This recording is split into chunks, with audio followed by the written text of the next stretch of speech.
That's Murph trying out her new shoes.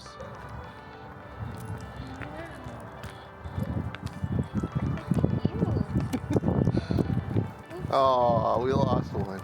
Oh, we lost two. Are you kicking them off of Alright, well, at least a couple of them stayed on.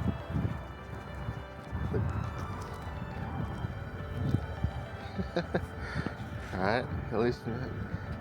There you go. Good girl. It's okay. We'll just try securing these again. Good. We'll just let her walk around a little bit. See if they come off again. It's gonna take her a little bit to get used to them being on her feet too. Good girl.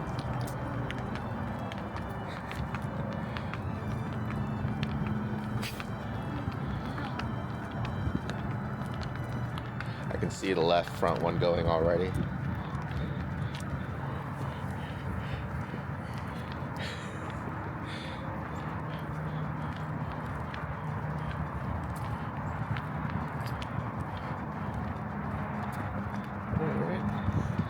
At least the other ones seem to be doing a little bit better so far this time around.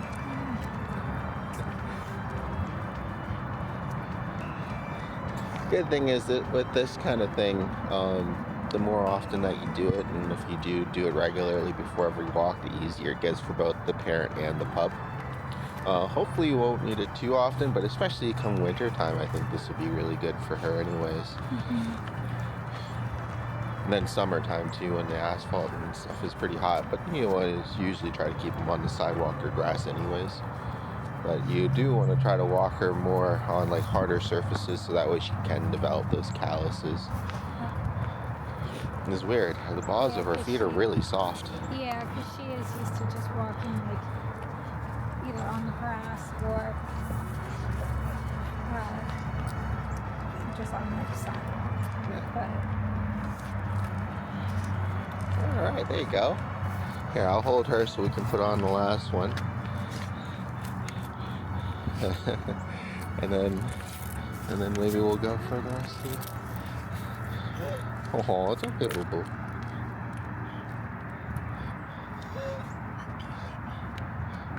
She's already getting the hang of them too, which is good. Some pups really won't like them, but at least she's very tolerant to things being put on her. So it might be, she hears the barking from the other dogs there. But that'll be a good sign for you come Halloween. Yeah. I think she'll be a good candidate for that.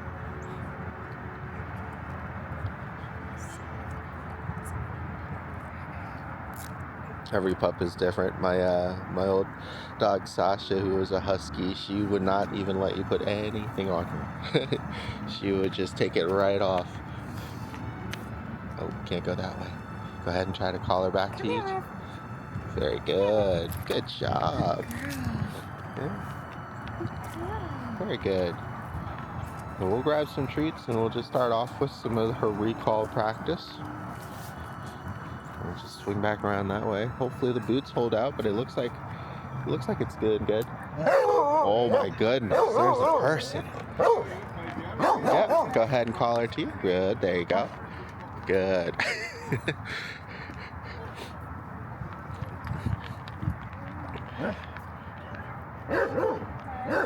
Murph. Come on, Murph. Hi. Good girl, come on. Just keep on walking. Good girl. There you go. Okay, now that she's calm, we'll let her refocus on him again. Yes, good girl. Hi. Yes. Good girl. I know. Yes, good girl. Come on, let's go. Good job. I think that instance is a combination of her already being amped up a little bit from the dogs barking, and then the suddenness of him coming out of the place and then walking and talking. So she's a little bit more sensitive, I guess, to sudden people. But like I said, we'll do some more social work with her in the store while we're walking her. So go ahead and I'll hold this for you so you can load up on some treats. And I'll put on her anti-bark collar. See if that helps. Oh, good girl.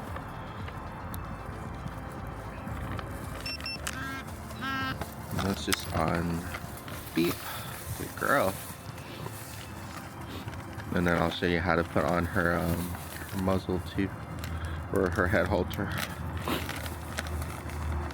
That'll help making turning her a lot easier, because we can see when we have it on the back here like your old setup how hard it was to turn her when we needed to.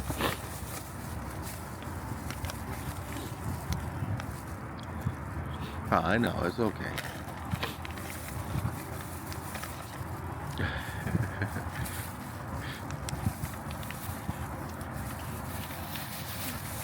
Alright. I'll just throw all this other stuff in there now. We don't need the tracker, and we'll do a combination of the regular leash and the longer leash. So if you don't mind holding this for me, what I'll do is I will record us putting this on. Let's try to get. So the way that you put on the head, I have it adjusted for her already, so it's not too tight or too loose. But it's just like a regular collar, like this part. And then this part, the padding goes on her nose.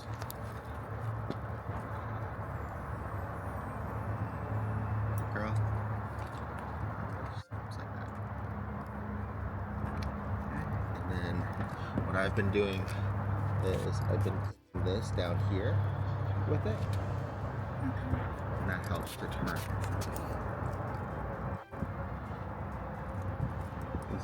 Instead of just using this, right, to turn her and just using her head, I also give it a little bit of support down here, so it's not, just twisting on her neck. I'm just making the transition pretty easy for her. And then I'm sure that this is actually underneath there. Hi. Just have those neck flaps.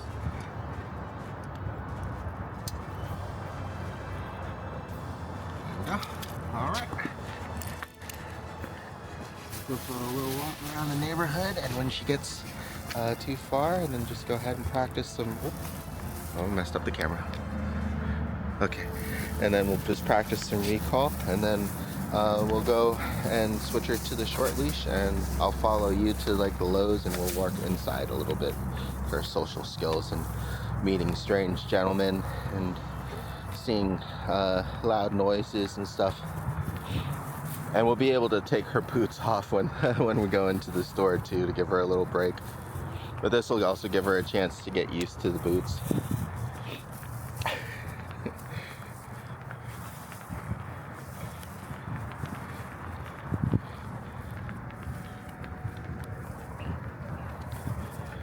Have you ever used a leash like that before? One of these ones. Uh-huh. I think we tried like initially, and it was a lot harder. Yeah, I think predominantly we just used the one that we have. No problem. So the main thing to remember is when you need to lock it, just temporarily push down on the button, and that'll make it so it doesn't extend out anymore, and you'll be able to kind of redirect her back to you more easily to pull. But in this case, like if she stopped here, go ahead and call her back to you for a treat. There you go, good.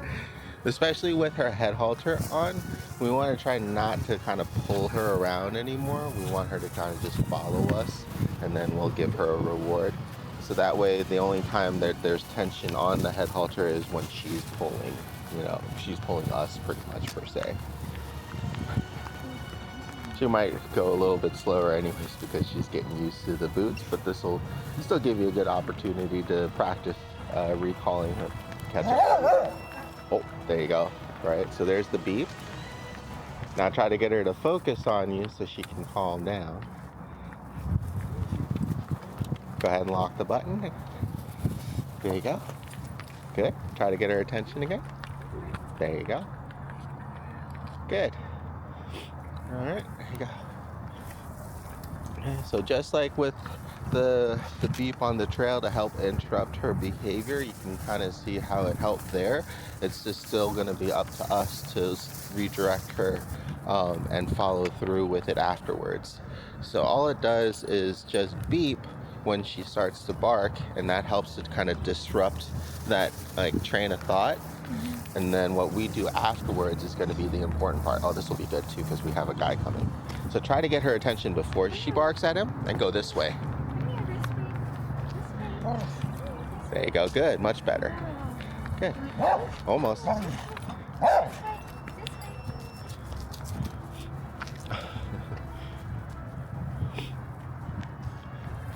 Good. It'll be easier for you to redirect her when you have the regular leash on, which we might do if we can't get her some good recall practice. I might see if we have a jacket that fits her too, but then it's got to go over harness and everything. Oh, poor thing.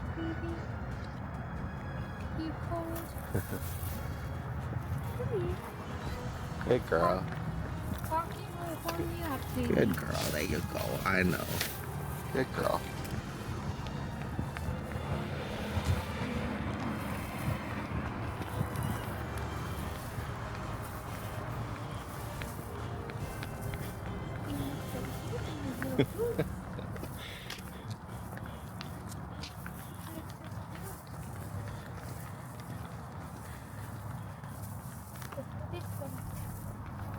Yeah, so we got the jogger coming back around. So go ahead and go behind him.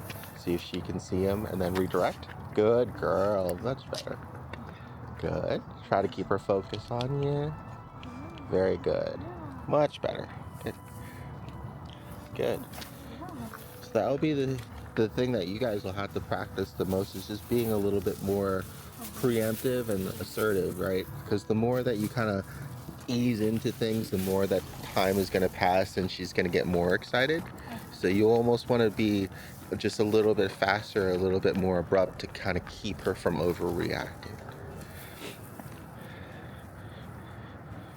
It's good to work with the parents so you can kind of see what the difference is between handling and why sometimes it seems like she's doing really well and easier with me, and it's just minor differences like that. So you just made really good adjustments, and even though it was the same person and he was even running a little bit closer this time around, she was less reactive because you already had her attention on you. Good girl. In this case, because she's distracted and you're on the long lead, go ahead and just keep walking away and then practice recalling her. Oh, no. Yeah, keep it nice and loose. So you can practice recalling either with her name, in which case you don't want to use any leash pressure, or you can practice using the leash pressure, right? And just kind of giving it a slight tug to get her attention. Try to avoid not doing both at the same time if you can, so that way you know what she's actually responding to.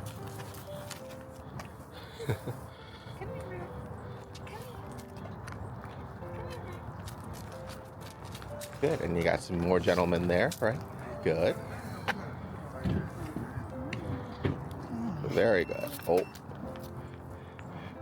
So there, because she huffed, right, it was enough of a vibration to cause the beep to go off, and that's something that we can just adjust with the vibration or with the sensitivity of the beep collar. So probably making it a lot less sensitive so it only goes off when she barks. It might also be good to have it preemptive like that for you as she's kind of getting worked up to help make sounds. It just kind of depends. I would still rather have you get her attention in those stages, right? And then leave the anti-bark beep to when she actually barks. But it's kind of up to you. It's one of those things that it'll help you, but you don't want to rely on it. Like, you want to be the one to calm her down and refocus instead of that all the time. Oh.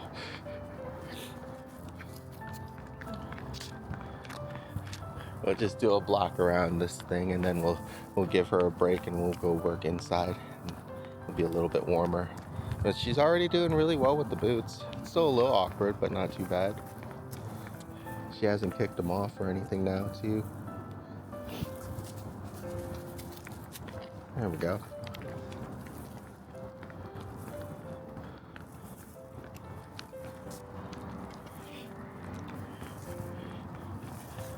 Okay.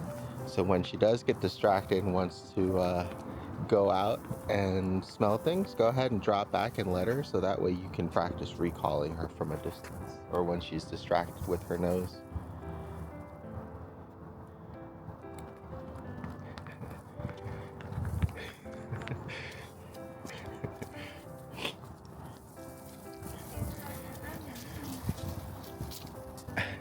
Here, I'll make it easier for you by holding the leash. That way you can kind of practice her being leashless safely. So now, since you don't have any control of the leash, it'll just be up to you to guide her with your verbals.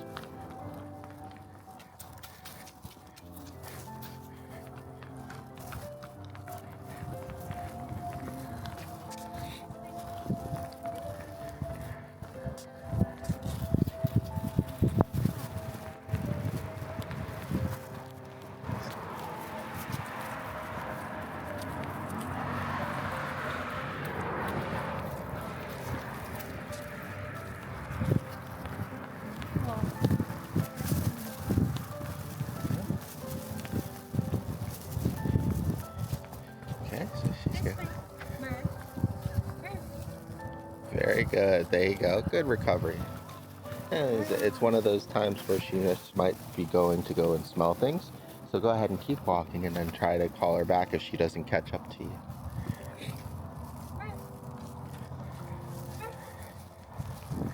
There you go. Good job. Good job. Okay. Good. This way.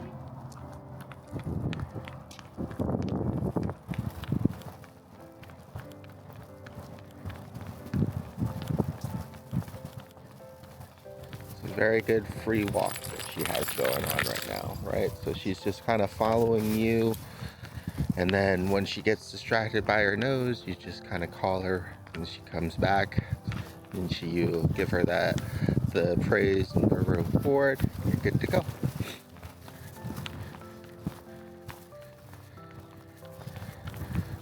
This would be a good way that you and your husband can practice too, while you're, pregnant. So that way she can get used to still following and walking with you without any risk of her kind of pulling you down because of the leash. I think she's gonna still do well on that part anyways, but just in case it's like really icy out during the winter, some days like that, I would recommend working it this way, and it'll also give you guys both good practice together. And then you can trade and then hold the leash for him, and he guides her with just like a chat, and then he just guides her with verbals instead of pulling, right?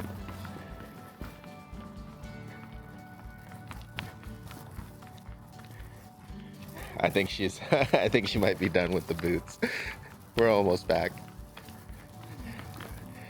All right, let's go ahead and give her a break. I know. Oh, hi. Hi. Okay, we'll take them off for you. Good girl.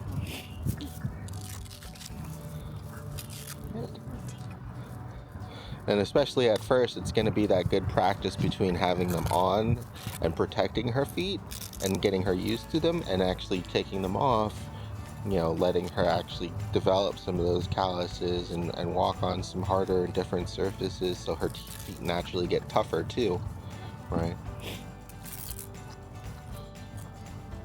Good girl.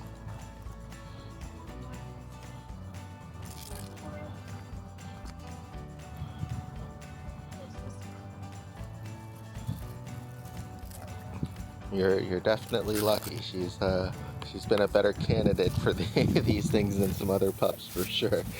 Yeah, she's very accommodating. Hi.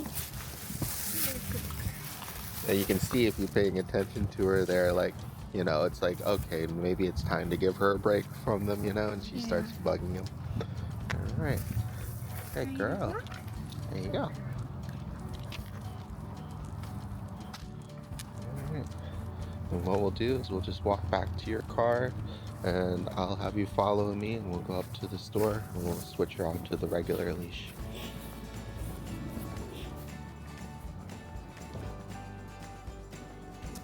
That's so funny. I would not think that this is a large in a harness.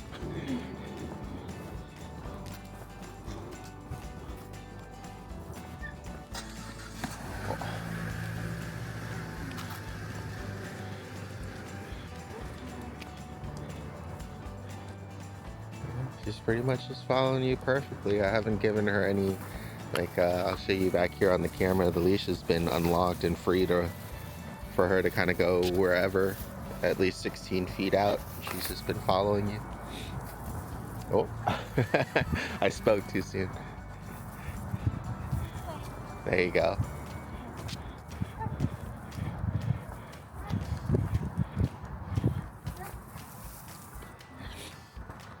You got another pup in the yard here with all their smells, and she's not allowed to be on it, so this will be good practice for you, and I'll save you with the leash if we need to. But now she's doing good again. I'll try to show on camera here.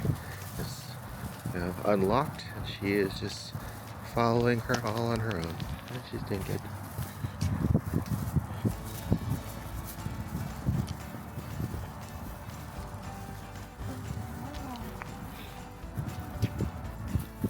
You usually use something like this in like a park or an open area away from traffic and stuff, but the neighborhood's pretty quiet, and like I said, it just helps with the recall. So now that she's getting a little far ahead of you, go ahead and drop back or change direction. Perfect, good. There you go. Nice. There you go, good recovery. There you go. And that's what I mean by just recall practice.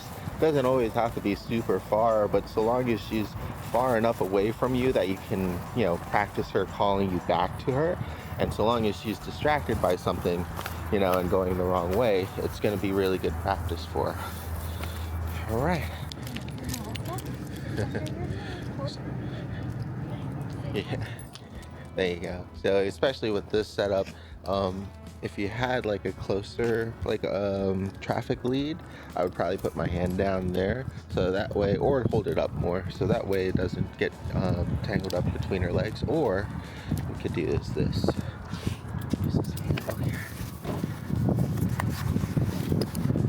Oh, that's smart. And that'll help a little bit. There you go. Good girl.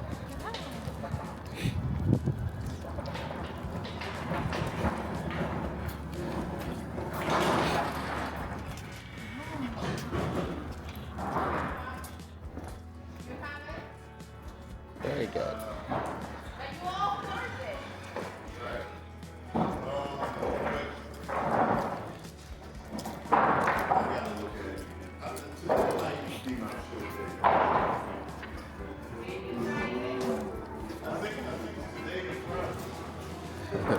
So you want to watch her body language. You can kind of see that she's a little scared, right?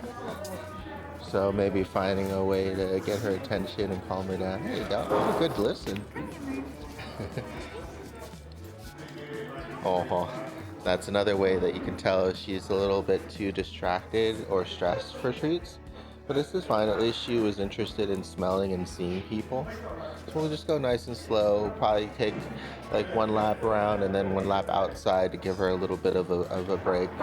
You also want to be careful when you're working with her in public and she's stressed, because sometimes that can increase like bowel movements, and we don't want her to relieve herself in the store. She went to the bathroom earlier already, but because you're usually out and she's getting treats and she's under duress, you'll want to adjust for that, and just by giving her extra breaks anyways. And walk her in case she needs to use the bathroom. But like, especially in her case too, it'll help anyways, because we're going to give her a little bit of a break It's very overwhelming for her to kind of be in the real world, but at least she's doing good. She seems to be just curious on everybody. Very good.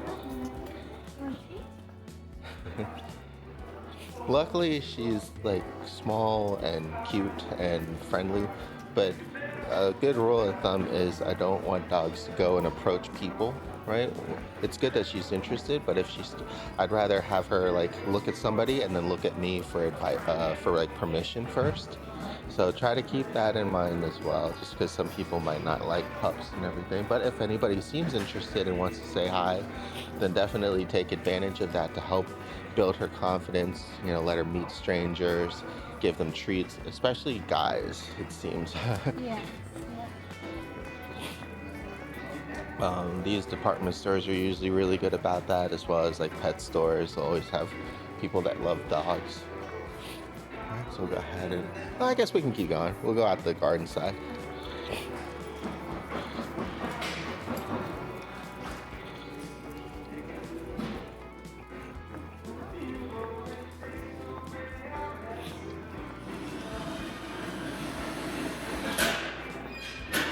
So get her used to all those random loud noises and stuff.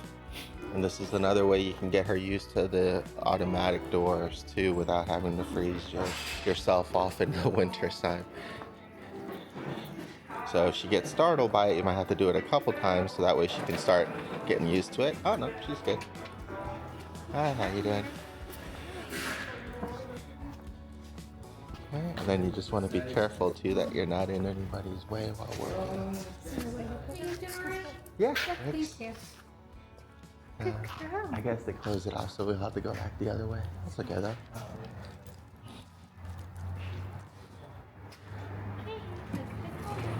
You're good.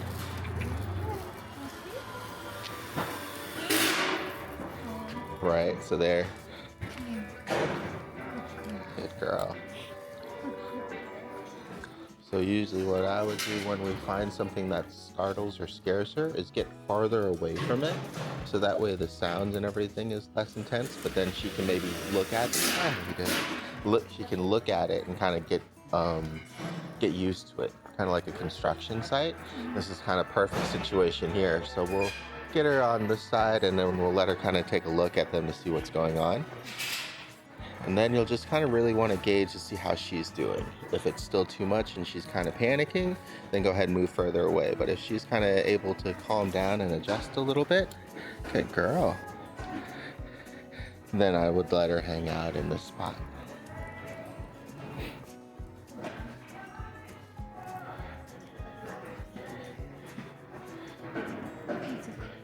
You can see she's definitely a little bit tight and tucked in. It's okay, good girl.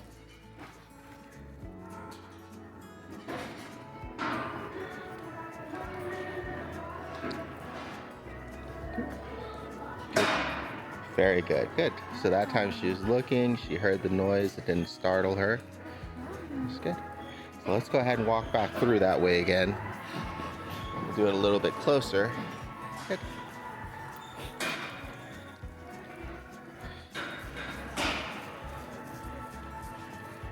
Good. So just go nice and slow. And this is good because she gets an opportunity to kind of distract herself a little bit with her nose.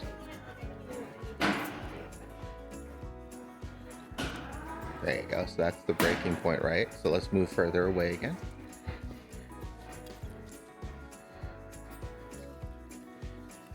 Oh, good girl.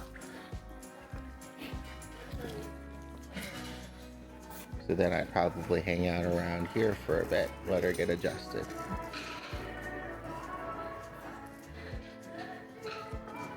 Good girl, very good.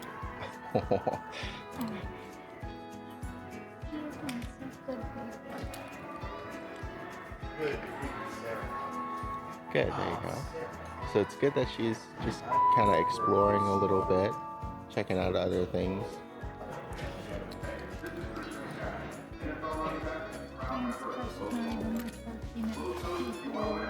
She's doing good. You can definitely tell she's not the most comfortable situation right now, but that just comes with time And some pups are more or less comfortable in those situations in general, anyways. And the only way that we can really know is if we give her a chance to get used to a new situation first before, um, before calling it. Here you go. Ah.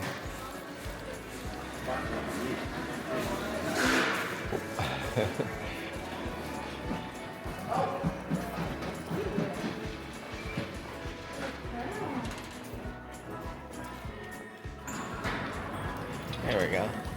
So what I'll do is probably walk her around there since she's got some grass in case she needs to go to the bathroom. There's another spot up there too.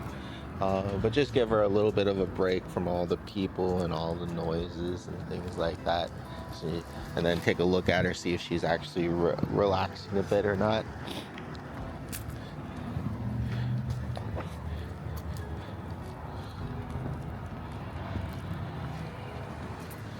You can tell in this environment she's also a little bit less reactive because there's so many things that are throwing her off, whereas sometimes in the neighborhood, if it's just like one thing, it's a lot easier for her to kind of have a combination of fixation on that one thing and then also be brave enough. Whereas here, when there's like 2 or 3 or 4 different people walking around, it's almost so overwhelming that she ends up shutting down. Yeah.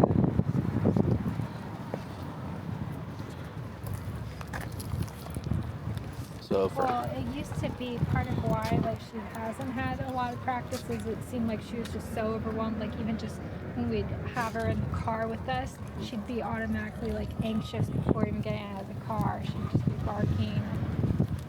So I'll show you a good exercise for that too. What I usually do is like just have her in and kind of in and out of the car with people around.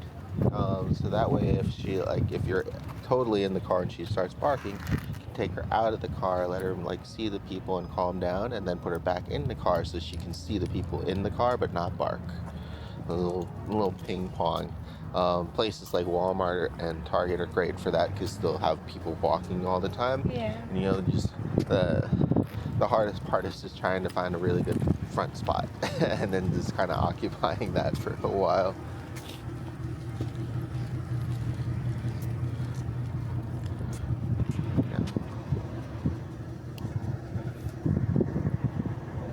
This is a good break for her because it lets her just kind of get out and away from everybody and like just let her use her nose for a bit. Fortunately, it's not really wide enough to go potty, but there's some grass down at the very end there.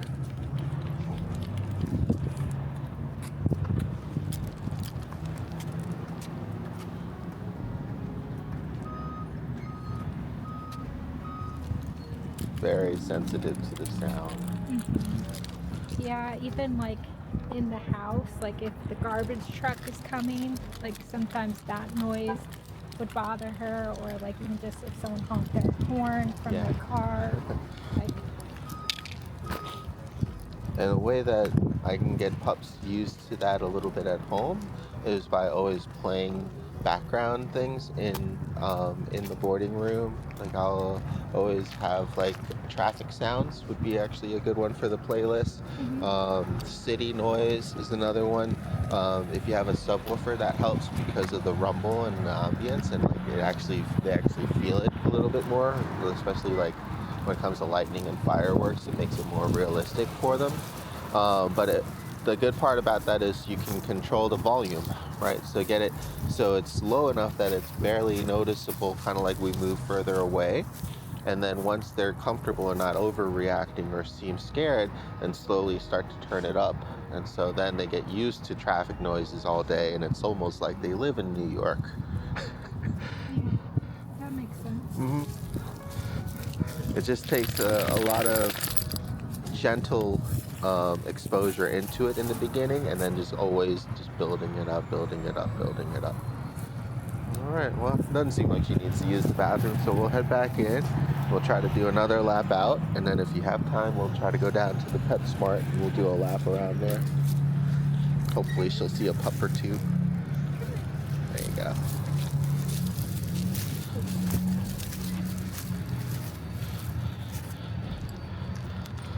Oh, that's why it's actually under her leg this time.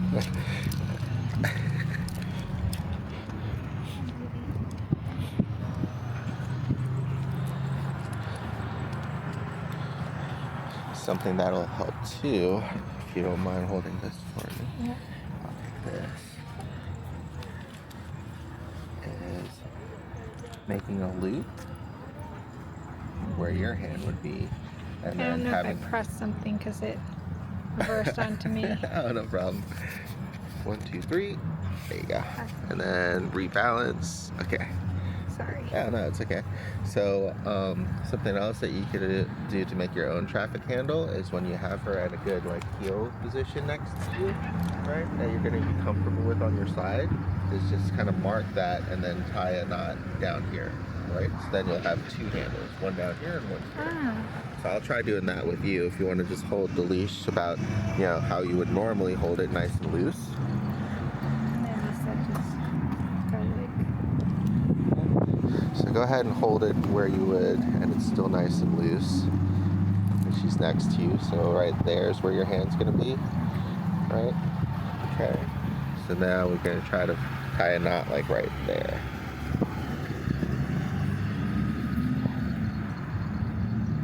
So you're going to have to make another loop into it because you want to keep this loose, right, as a whole. So you have to kind of. Are you talking about go like this? What do you mean another loop? So to tie a knot down here, you would actually have to have. Here, I might be able to do it easier than explain, I guess. So because we want to keep this as like your handle part, Yeah. right? We need a knot down here. Oh, gotcha. So we're gonna loop this into here. Sorry, it's one of those things that might be just easier to do than to explain. Okay. Gotcha. It seems oddly high. How did that happen? There we go. So we might have to readjust it again for you. So here, I'll let you hold on to it where it normally is. And is that a little bit too high? It looks. No, I think it's good. Okay. Because I still want it loose on her, right? Yep. Good. There you go. And she's got the bungee too. So this way, there's no pressure until you actually need it. And there you go. But there's not so much space that she can build momentum from you and start either tripping you up or getting you behind. So if she starts to cross in front of you, yeah, pull back a little bit. There you go. Good. There you go. And if you need her to just switch sides, then go ahead and switch sides for her. And what you would do there is, yeah, get the leash. There you go. Perfect. So whatever's going to be most comfortable for you, I would just practice that side the most, right? But then just understand how you can swap her over if you need to. There you go. Good. This way, once she starts to get either too far behind or in front or to the side, the leash will naturally start to get tight on its own and build that tension. And you just kind of have to hold your arm, relatively in the same spot. And then if you do need to help her by making those micro adjustments, it'll be really easy, light movements for you. Very good.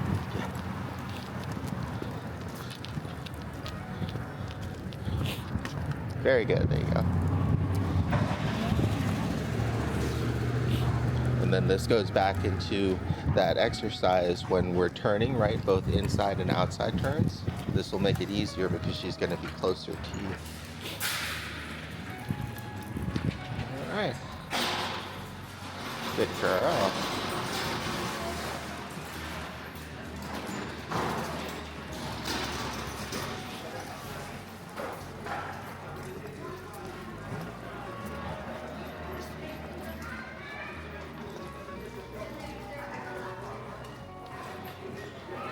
Good girl.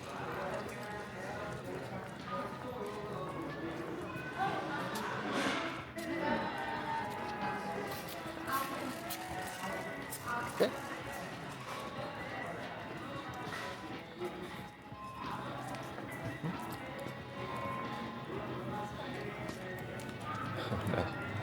Hi, how you doing? Do you want to? Hi, how are you? Good. Do you want to say hi? I do. I love beagles. I have a beagle of my own. Hi, Phoebe. Oh, What's her name? Murph. Hi, Murph. good girl. You're so pretty. Thank you so much. You're so soft like my girl. Oh, how old is yours? Mine is gonna be 7 this year. Oh, look at Yeah. that. Cool. Well, thank you. Thank you. It's nice meeting y'all. There you go. Some good practice for her.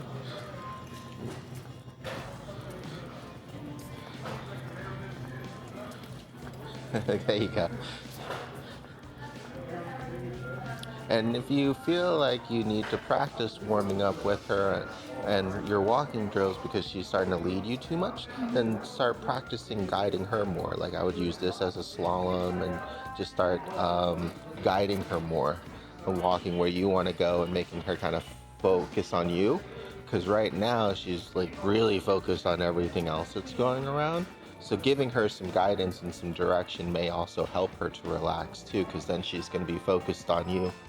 Just make a little obstacle course in your head and start going through it and having her follow you.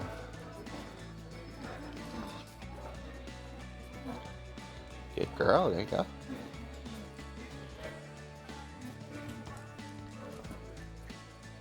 Close. So you kind of see what happened there. She switched sides on you instead of... Good, there you go.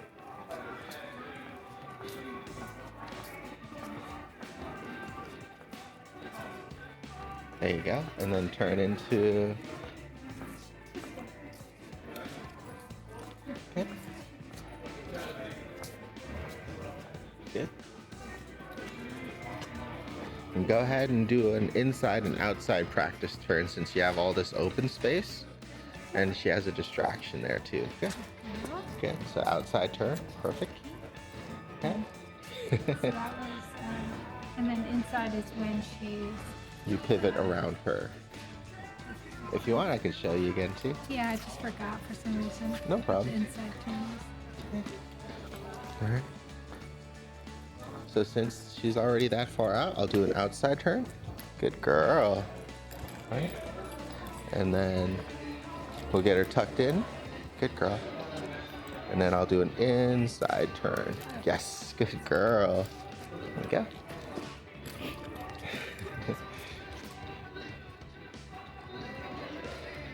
We'll have to fix the guide handle, but that's okay. When we're at PetSmart, I'll show you the leash I'd probably recommend for you guys. I'll see if I can pick one up to you on Friday. And then inside turn. Good, there you go. Good.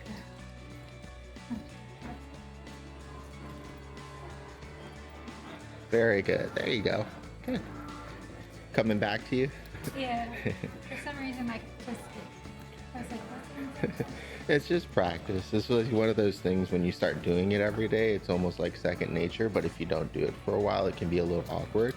And that'll really help with that kind of problem that you're having there, where she's kind of like going too far in front or like cutting you off, right? It'll help give you the tools to kind of control her a little bit better. Oh, very good. There you go. Girl.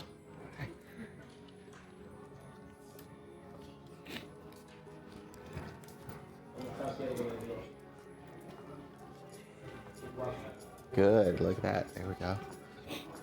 Now she's walking a little bit nicer with you. And sometimes that's all you need to do, because when we kind of go on cruise control and we stop kind of giving her attention, especially when there's a lot of things going on, she's gonna naturally start, getting distracted and following her nose and following everything else. So especially at first, you're gonna have to maybe do extra guidance.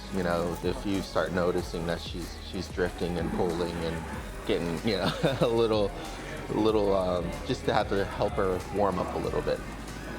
Not too bad though. That's a lot of noise. Look at her, poor thing. Good girl. Yeah, at least she's doing a lot better with the doors already. Yeah. All right. Do you want to drive down there or walk down there? The only problem with walking down there is we have to walk back. Okay. I don't know he how much drives time you around. have. I don't know, like what your schedule is. Oh, I was either. just working with her this morning, so, and I just walked the other pups, so they should be good. Okay. Depends on what you want to do. I mean, I have free time, so whatever. Let's practice a little bit more walking then. And what we'll probably do is just take like a lap or something, or just go and check out the leashes and stuff at the PetSmart and come back, instead of doing like a whole nother session in there. I think the walking part will help you out.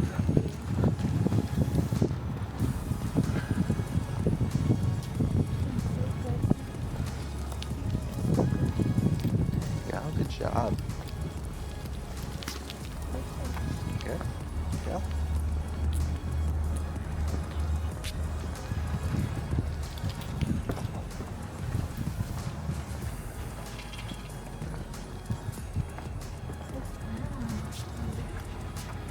Good girl. Good weight. Very good. There you go.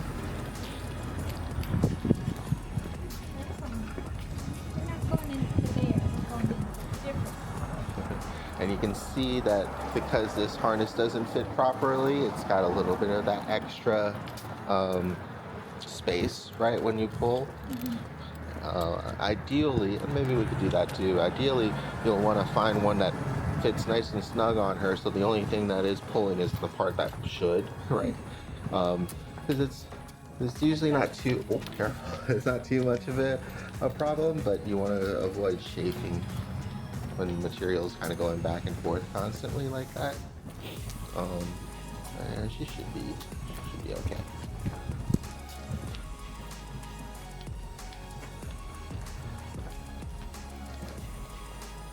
Very good. There you go. Very good. And we're going downhill too, so they tend to walk a little bit faster downhill. And then the walk back is usually even nicer because they're tired and it's uphill.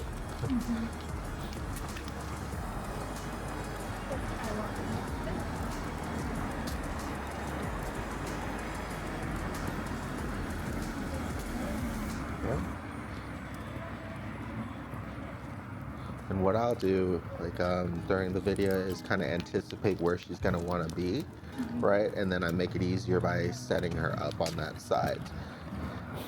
So this way, instead of her like constantly trying to cross over to you to get to like the field, yeah, there you go.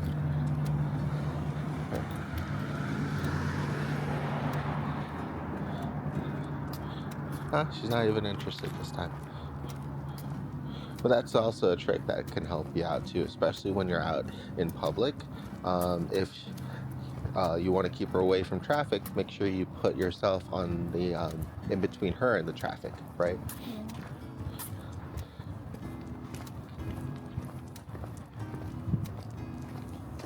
Do you need a hand? Thank you. No problem. Yeah, grab that for you. Thank you so much. Thank No you so problem. much. You're welcome. Sorry. I was looking for like one of those buttons. Oh, it's on the other side. That's why.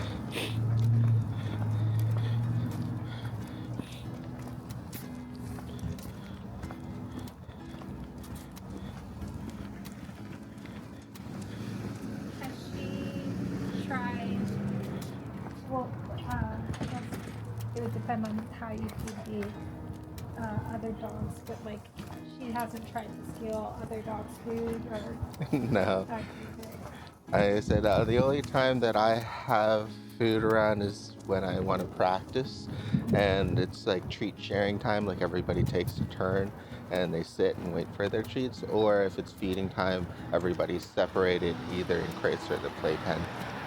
But I haven't had, she hasn't like gone out of her way to try to go and get someone else's food, or hasn't like guarded her food in her area or something like that. She usually finishes last.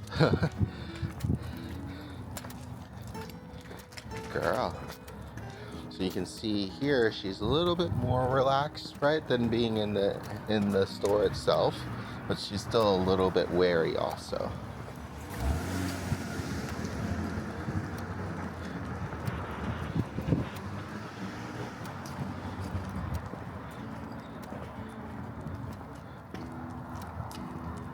There Yeah, good.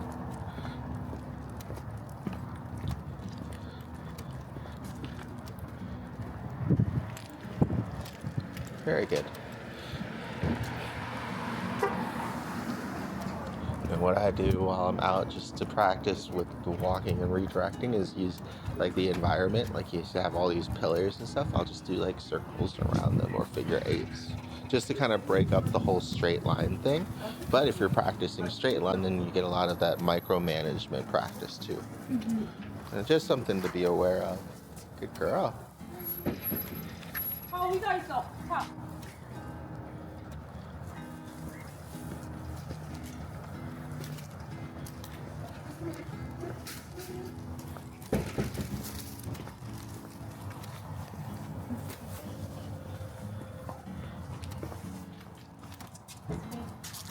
Good. See, that's going to be good practice for you too, so she doesn't learn to trip you up. So go ahead and redirect her early. Good girl. Thank you. That way.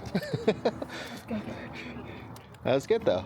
So you kind of see how she started to build, He's so but then cute. What kind of dog is he? Beagle. He is a darling thing. thanks. Thank you. It's So cute. He's getting ready to go into the store, huh? yeah. Yes. She's gonna say hi. Good He's girl. happy or excited? He's a little or she's a little nervous. Yeah. Well, she's a doll. Thanks. Thank you. Good girl. But that was good because you see that she saw a dog, she started getting worked up, and then you got that practice in that you needed to redirect her, refocus, so she doesn't start barking and freaking out. It was good. Hopefully we'll get a couple more while we're in there.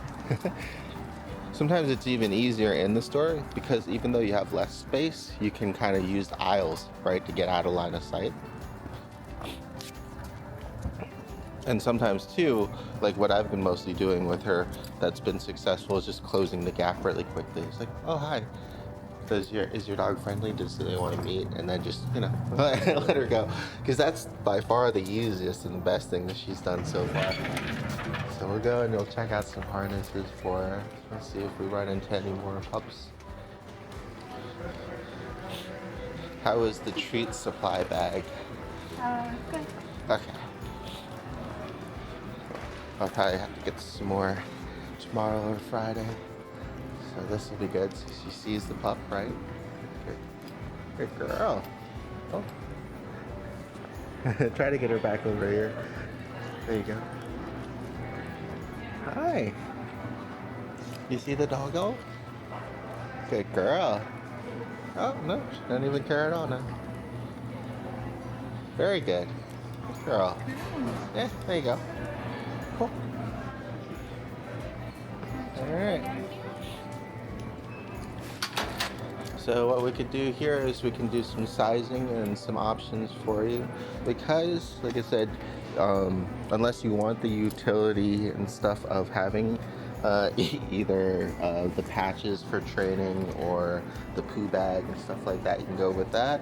Or because she doesn't really need that much handling work, so long as you have something in the front like this, you'll be able to use that as well if you want something a little bit more comfortable and less utilitarian. It just depends on you. If you want, I can hold her for you and you can actually do some shopping and we can see what fits for her. Might as well while we're here. You think she's a medium? Either a medium or a large. Just depends on the harness. She's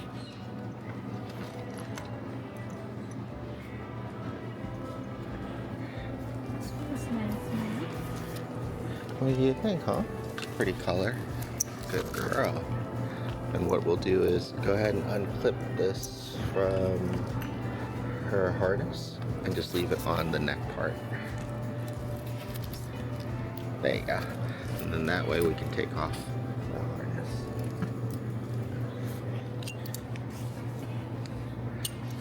I can take this off too. I don't think she needs it. There you go.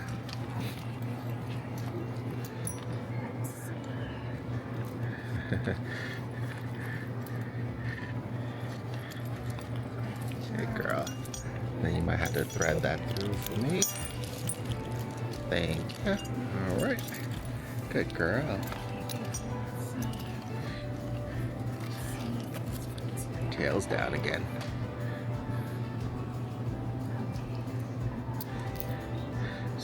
So that's gonna go, yeah, that's gonna go on the bottom. Mhm. There you go.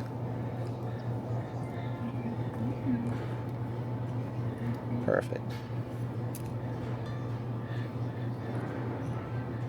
Go ahead and clip, and then I'll adjust it for you. I'll trade you the camera. Oh, ooh. There you go.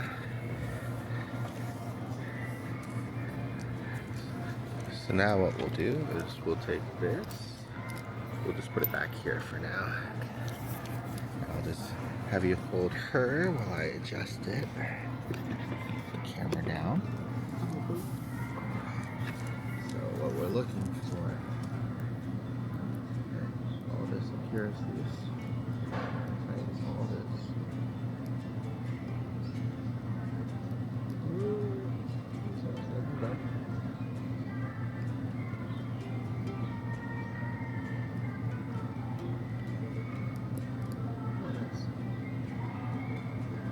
So this will be a good combination of what you had before, like, right, something still nice and comfortable for her, but then you have the added benefit of the control in the front when you hook it on to either just her or her head holder too.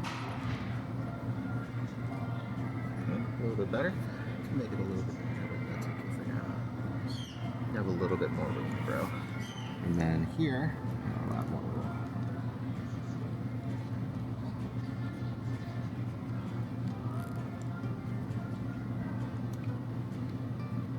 What's good is stuff like this, once you get it fitted and you know the brand, you can usually go online to either to their main website or things like Amazon to see if they have any sales. Sometimes PetSmart will have sales too.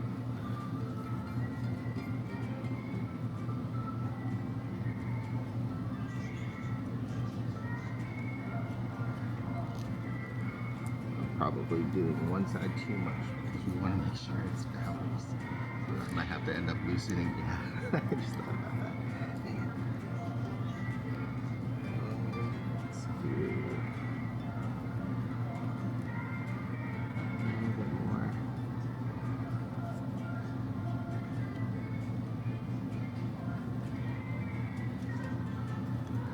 At least it's secure when it's in there, that's for sure.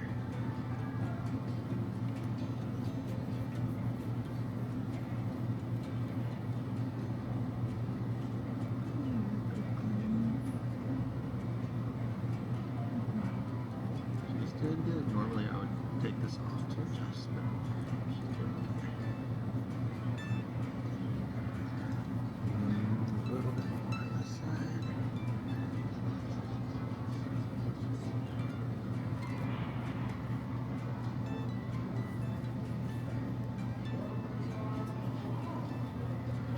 Alright, now go ahead and clip this to the front with her thing. Let's see. Clip them both together. Alright, go ahead and give it a spin.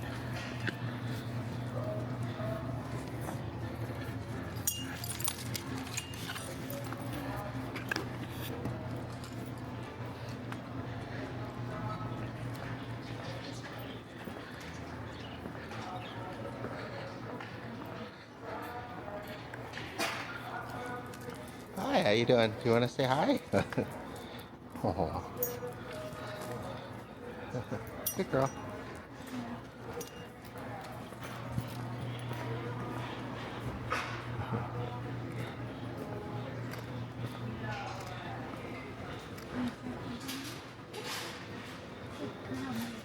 Good, there you go. So it's definitely a little bit loose in the front, but you can tighten that up. And you don't want it too tight anyways, but it's at least better fitting than this one. Good. And we'll go back into the leashes after the toys. We'll let her do some toy shopping. And then I'll show you what the traffic handle one would look like. See if that's a good length for you. And that's another thing too that I've had to buy on online before, because sometimes on Amazon they'll have leashes of just like different lengths, which is perfect, right? You can kind of dial it in. because your height is so different from mine. But I'll give something like this one a shot.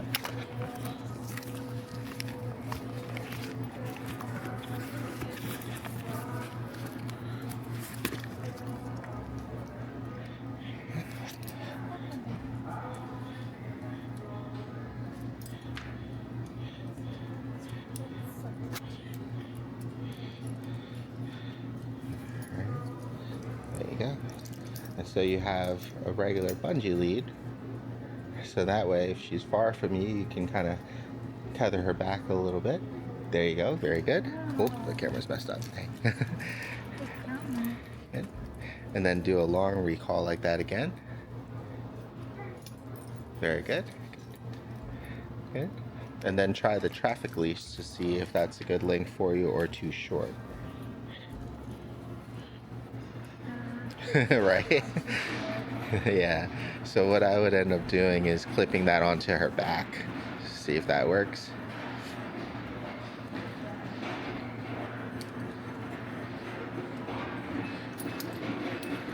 Now try carrying her from there.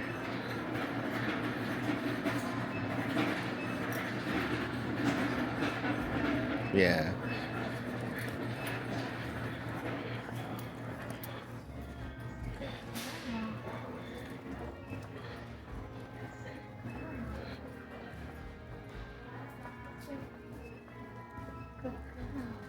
Try an inside. This way. Turn. No. So back to her old habits, right? Yeah.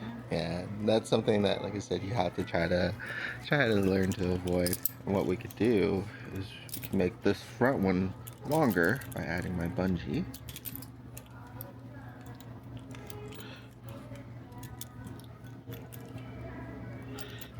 You can't clip it. There you go. Now, if you want to clip it onto here, it'll pull her harness too. Or you can just, there you go. There you go. Alright, now give that a try. And then practice some turns.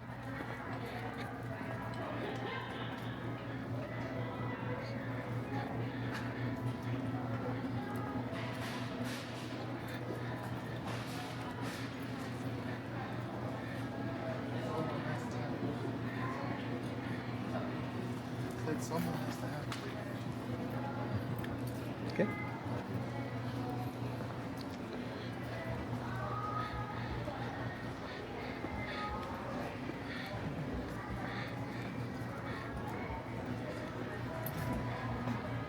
She's like, what is that?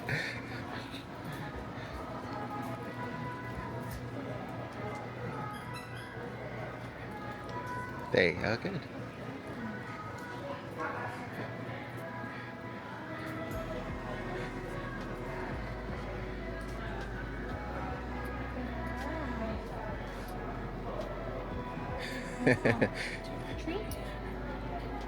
She's making a pit stop. Good.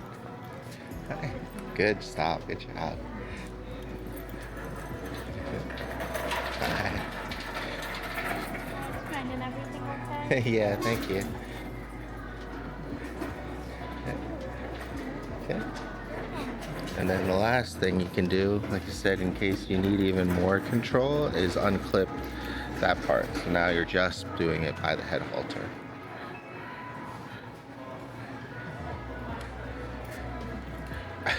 There you go.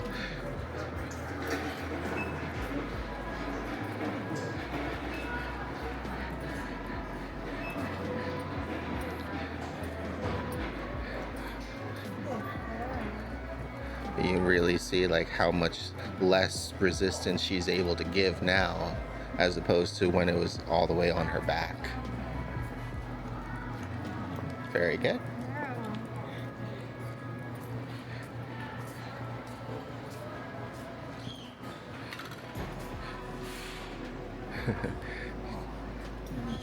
There you go. Yeah, so try to encourage her to follow you Because if you keep tugging her on that thing and it's bugging her too much, she'll start, resenting and resisting it.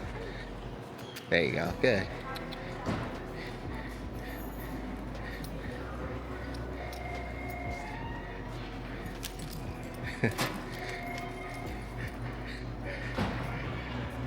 And I would probably take off the bungee because it's a little redundant at that point.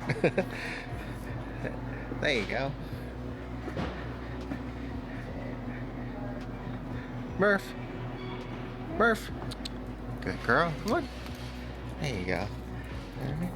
And so that gives you, like I said, things to think about, because if you were just going to have her on her other one, then you might just be aware that when it's on the back, she might pull more. Yeah. And then also you might not need one at all and just go for like a traditional collar and have this just clip to the collar part. Yeah. So it's just kind of whatever you think is going to be easiest for you and your husband, and for, the best that want style wise for her. This, you can tell, still needs to be adjusted a little bit on the front end, right? And we'll go ahead and pause this. And the last thing I want to try for her is just like the traditional easy walk, right, without a harness, but it just clips with this in the front. But yeah, they have these too. She'd probably be a medium. And this kind has like a thicker padding in the front. Sometimes it's better, sometimes it's not. Sometimes the extra material could be more bothersome for him. Sometimes it could be more comfortable. It just depends, because here's the regular kind too. That's just like the thinner one. This one's just a decorated version. But she's doing well with it.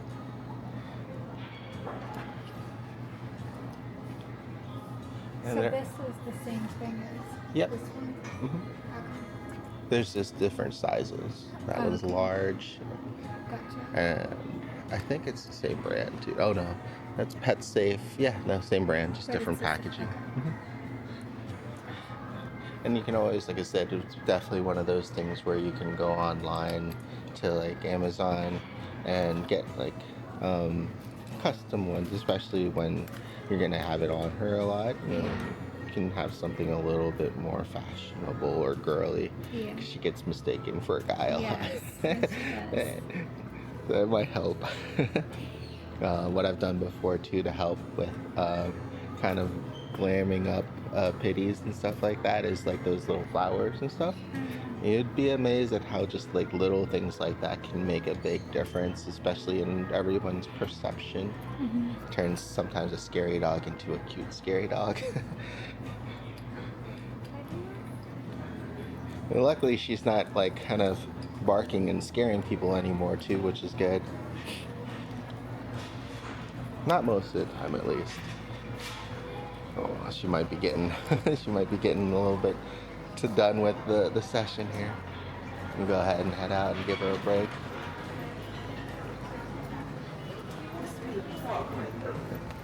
Hey. Oh, there's another dog. Oh, perfect. So there's a dog walking in. So we can get her off to the side a little bit, but then be ready to redirect her if you need. Oh, there's two dogs coming in. Perfect.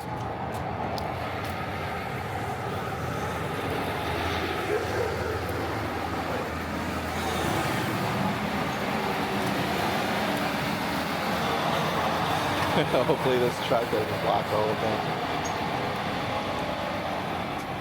Good girl. There you go. Go ahead and start pulling and walking that way. Good. Since they're coming in this way. Good. And now that way you can kind of control her, right?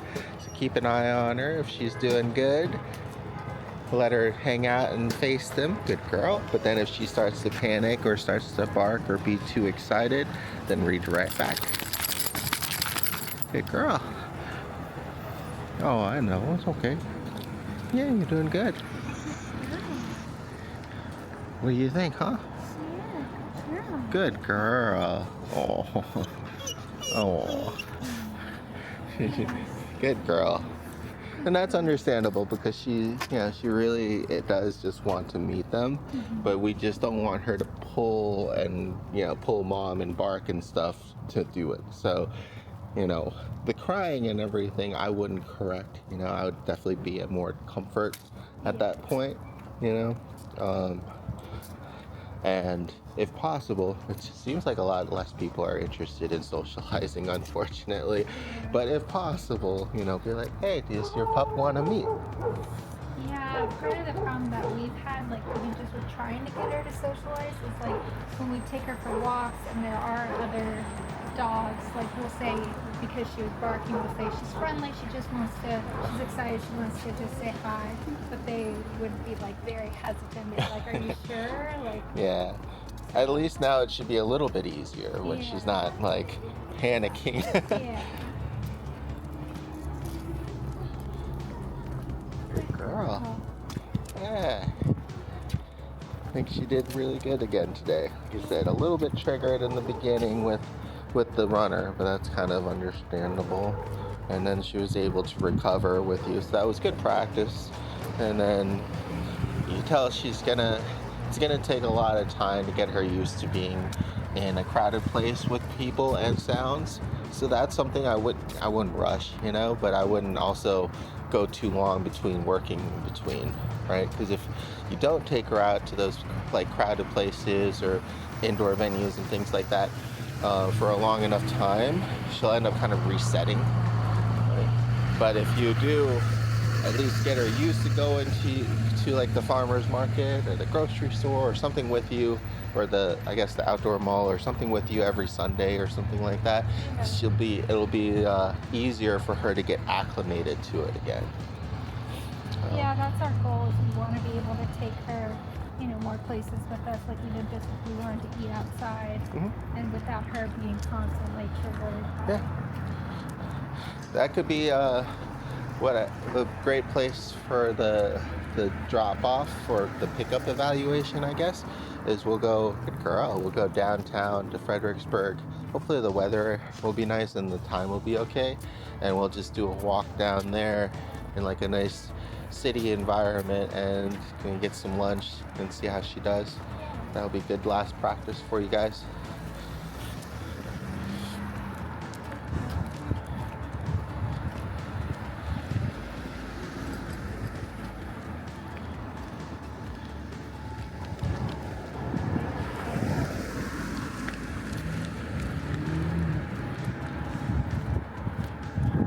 Much better.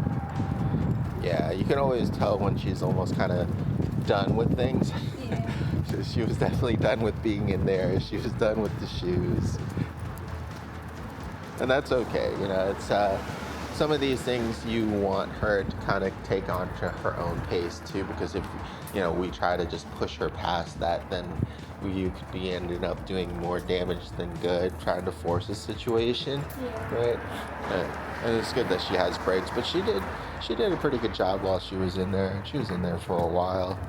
I mean, you can definitely see like she's more comfortable when you'll see in the videos in general, a little bit more open areas with a little bit less people. That's fine.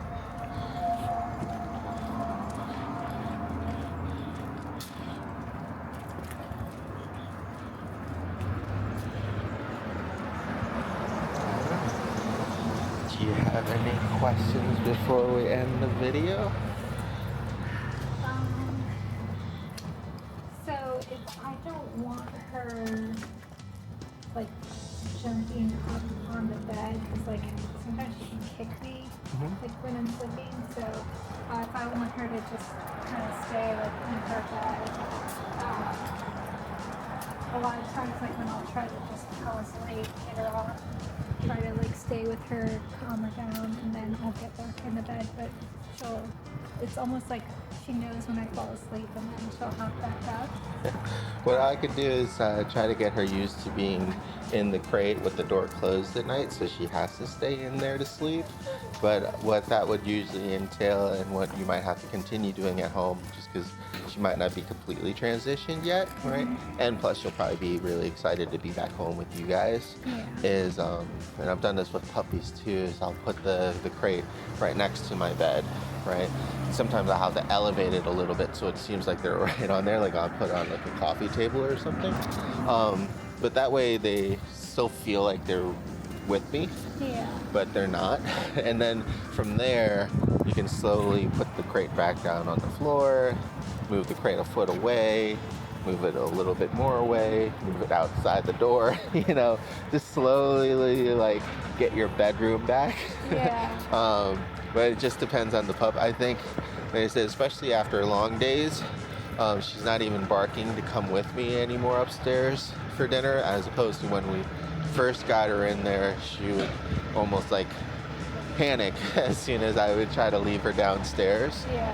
Right? So it's definitely possible, but you might have to like get her tired first and then also get her used to that kind of situation and scenario. Yeah. I can start it for you to see how it goes and let you know. But that's how I would do it, because like I said, she's doing really good right now with being in the crate on and off for like meals, and then even last night she slept in it. I think I'm trying to remember, I don't think she even came up onto the sofa with me and Fiona. So yeah, it's definitely possible, and I didn't close the crate door. She was just really comfortable and tired, so. Yeah, I mean, sometimes she will spend the whole time, because her bed is usually right on the side of Andy's side of the bed, and she'll stay sometimes the whole night, but then other times she's constantly like hopping up, and because of my physical problems, like it hurts. So I'll have to like constantly get her off, but she'll just. What we could do is, like I said, we can work on her staying and getting comfortable staying down there with the gate closed.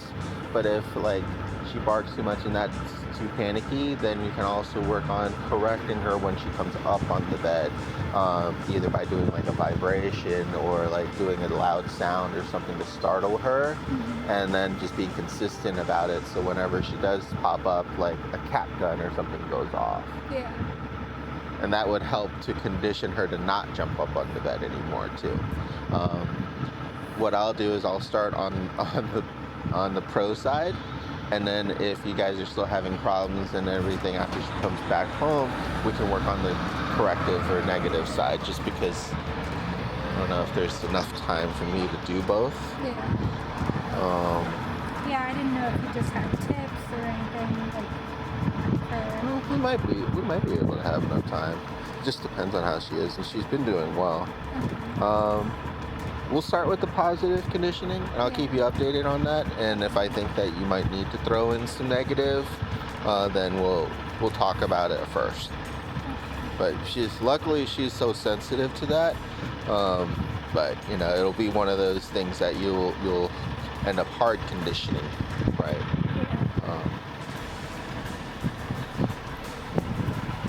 And thinking another option would be to have her use the stairs, and then have her, like when she's allowed up, but then when the stairs aren't there, she's not allowed to jump up. It's another option. That would definitely take the most work, but there's definitely more than just those two options, right? That way she can ask to either have a visual of like being permitted to come up, or have to ask for the stairs to be put down, and then you can say yes or no, or put her in the crate. I don't know. That's the best way that you can like control it. 'Cause I don't like hard conditioning certain behaviors, because you might have problems with them later, and she's so sensitive. But I feel like it would probably be the easiest thing to do too, unfortunately. So I'll let you guys think about that while I just work on the positive part. Okay, thank you so much. No problem.